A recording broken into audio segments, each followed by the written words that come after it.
Next gen நேயர்களுக்கு அடியேன் உங்கள் சிவயோகி சிவசக்திமான் சுவாமிகள் வணக்கத்தை தெரிவித்துக் கொள்கிறேன். இந்த பதிவில் கார்த்திகை மாத பலன் தான் சொல்ல போகிறேன். கார்த்திகை மாதம் ரொம்ப விசேஷமான மாதம். லக்ஷ்மிக்குரிய மாதமாக சொல்லப்படுது. லக்ஷ்மி வாசம் செய்யக்கூடிய மாதமாக சொல்லப்படுகிறது. அந்த வகையில் இந்த கார்த்திகை மாதத்துக்கு பொதுவாக நல்ல பலன்கள் தான் கிடைக்க போகுது. 12 ராசிக்கு உண்டான பலன்னு சொல்ல போகிறேன். அதுக்கு முன்னாடி எனக்கு குருநாதர் வணங்குறேன்.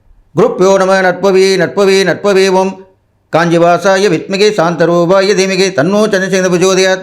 என்னுடைய ஆத்மா மகா காளி வணங்குறேன். ஓம் காளிகாசாய வித்மிகே மசான வாசின்ன தீமிகே தன்னோ அகோர பிரச்சோதயாத். என்னுடைய உபாசன தெய்வமாகிய மகா வாராகியை வணங்குறேன். ஓம் மகிஷத் பஜாய வித்மிகே சண்டகஸ்தாயமிகே தன்னோ வாராகி பிரச்சோதயாத். இன்னொரு உபாசனமான பகலாமுகி வணங்குறேன். ஓம் பகலாமுகி வித்மிகே சம்பிந்தமி தன்னோ தேவி பிரச்சோதயாத். இப்போ விஷயத்துக்கு வருவோம். பொதுவான பலன்கள் பார்க்கும்போது இந்த கிரகத்தை வச்சு தான் சொல்லப்படுது. அதை வச்சு தான் 12 ராசிக்குள்ளான பலனை நம்ம சொல்லிட்டு வரோம். அந்த வகையில் பார்த்திங்கன்னா இப்போது மிதுன ராசியில் இருந்த குரு கடகராசிக்கு அதிசாரமாக வந்து அமர்ந்திருக்கிறார். கொஞ்ச நாளைக்கு தான் இருப்பார், கிட்டத்தட்ட ஒரு 48 நாள், அப்புறம் வேலைக்கு போயிடுவார். அடுத்ததாக பார்த்திங்கனாக்கா சிம்ம ராசியில் கேது பகவான் இருக்கிறார், தொடர்ந்து இருந்து வருகிறார்.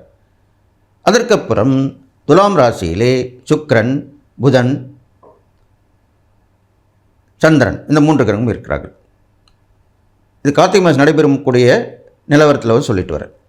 அடுத்ததாக விருச்சிக ராசியிலே சூரியனும் செவ்வாயும் இருக்கிறார்கள். கும்பராசியிலே சனி பகவானும் ராகு இருக்கிறார்.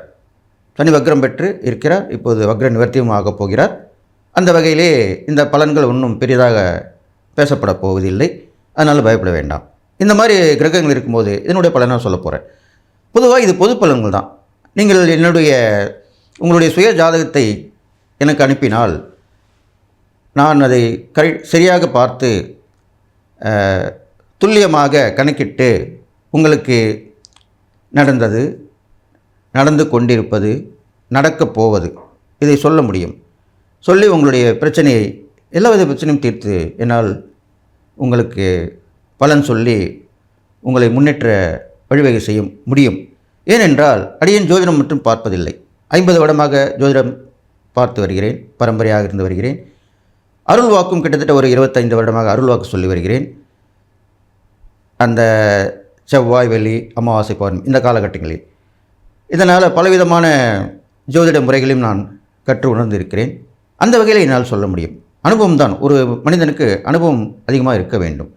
அந்த வகையிலே நான் உங்களுக்கு சொல்லி உங்களுடைய பிரச்சனையை தீர்க்க வேண்டும் என்று சொல்லி நீங்கள் அதை எனக்கு ஜாதகத்தை அனுப்பி என்னுடைய கைபேசியிலே அழைத்தீர்களானால் உங்களுக்கு நிச்சயமாக நல்ல பலனை மிக மிக முன்னேற்றம் தரக்கூடிய வகையில் உங்களுக்கு சொல்லி நான் முடிப்பேன் என்று சொல்லி இப்பொழுது 12 ராசிக்கு உண்டான பலன்களை பார்ப்போம்.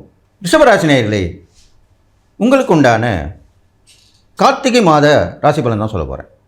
பொதுவாகவே ரிஷபராசியில் பிறந்தவங்க ரொம்ப ஆசைகள், அபிலாஷைகள் இருக்கும்.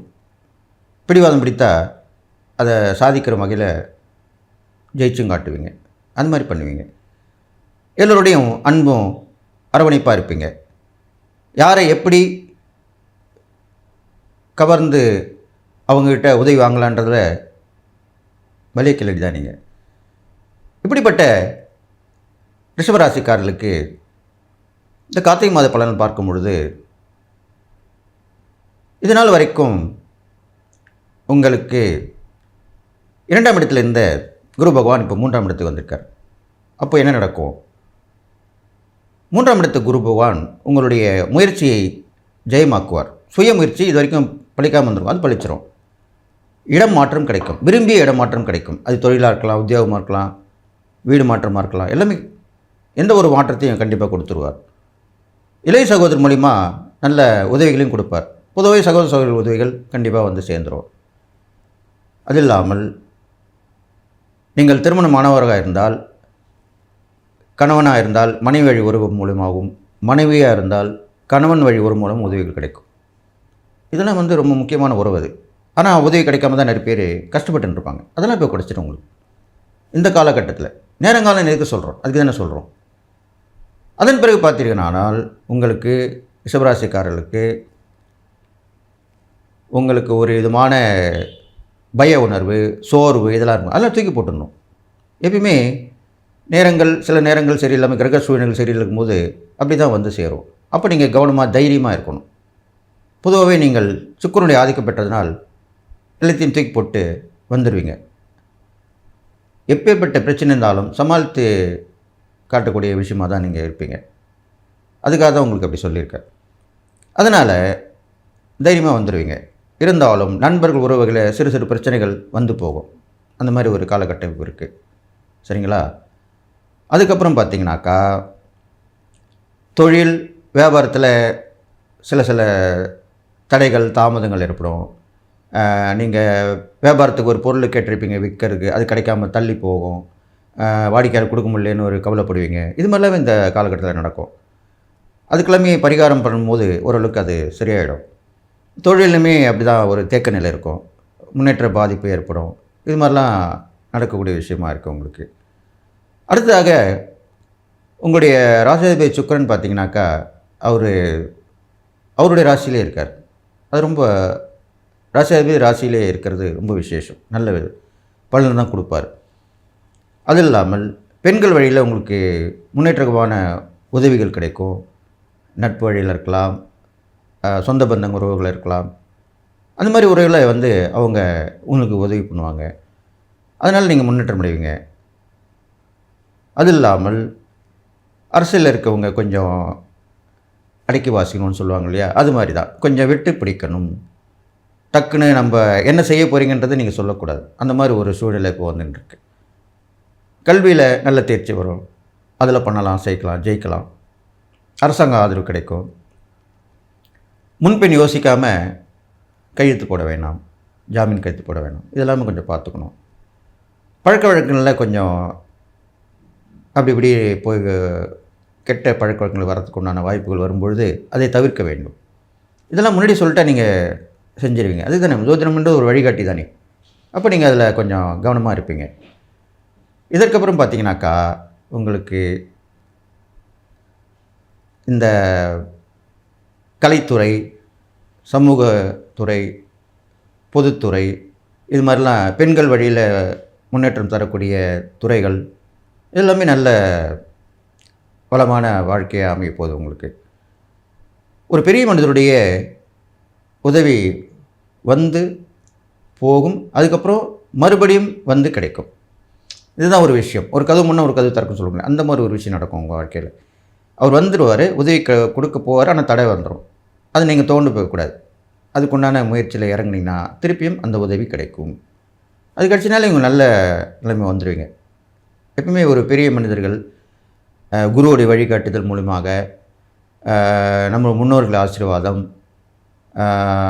தாத்தா பாட்டி, தாய் தகப்பன் இவங்களாம் சொல்கிறது கேட்டாலே நம்மளுக்கு பரிகாரம் கூட தேவையில்லை. அவங்க சொன்னதை நம்ம அப்படியே செஞ்சாலே போதும். அவங்க நம்ம நல்லா இருக்கணும் தானே சொல்லுவாங்க. அதன்படி செஞ்சிங்கனாலே உங்களுக்கு எல்லா வித முன்னேற்றமும் கண்டிப்பாக இந்த காலகட்டத்தில் ஏற்பட போகுது.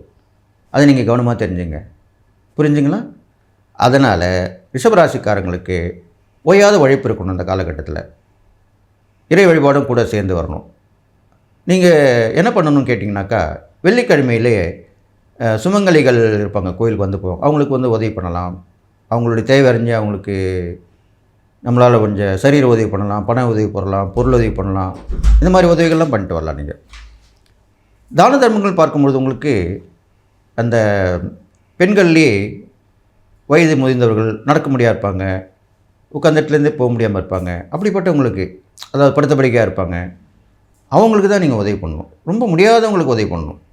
எல்லாருமே முடிஞ்சவங்களுக்கு உதவி பண்ணுவாங்க. நடக்க முடிஞ்சவங்கள 4 இடம் போய் அவங்க எப்படி இருந்தாலும் பழிச்சுப்பாங்க.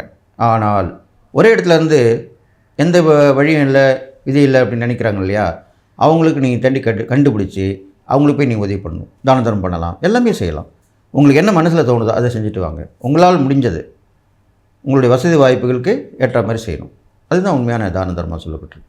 முடியாதவங்களுக்கும் இயலாதவங்களுக்கும் அப்படி சொல்லக்கூடிய தான தர்மம் தான் நல்ல ஒரு நிலைமை கொண்டு வரும் உங்களை. இது மாதிரிலாம் பண்ணிட்டீங்களா, அந்த கார்த்திகை மாதத்து பலன் உங்களுக்கு ரொம்ப முன்னேற்றமான வாழ்க்கையை கொடுத்து உங்களை எல்லார் முன்னாடியும் நீங்கள் யார் அப்படின்றத நிரூபித்து காட்டக்கூடிய காலகட்டமாக இந்த காலம் இருக்குன்னு சொல்லி, எல்லா நலமும் பெற்று நீங்கள் வாழப்போகிறீர்கள் வாழ்த்தி விடைபெறுகிறேன். நன்றி, வணக்கம்.